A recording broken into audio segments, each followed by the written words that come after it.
আসসালামু আলাইকুম। আপনারা কোনোদিন পাঙ্গাস মাছ কাঁচা কেলাক দিয়ে রাঁধে খাইয়ে দেখছেন?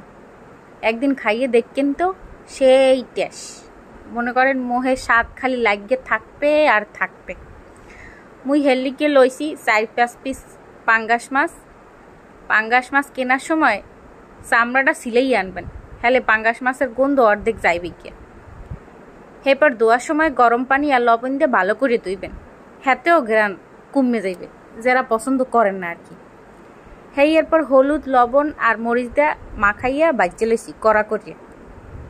বাজার পর দেখবেন তেল বাইরেছে বেমালা, সেই তেল দিয়েই আবার রাঁধতেও পারবেন।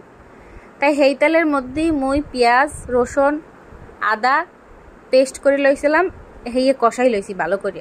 কষাইয়া এরপর কাঁচা কলাগুন দিয়ে দিছি।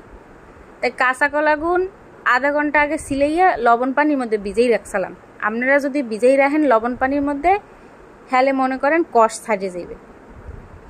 এরপর কাঁচা কলাগুন ভালো মতো এই তেল পেঁয়াজ রসুন আদা এর মধ্যে ভালো মতো কষাই লইছি। কষানোর পর পানি দিয়ে দেবেন, পানি দিয়ে ডাকিয়ে দেবেন। ফুটতে উঠলে এর মধ্যে মাছগুলো ছাড়িয়ে দেবেন। আধা ঘন্টা পর মাছ হয়ে যাবে শেষ রান্না।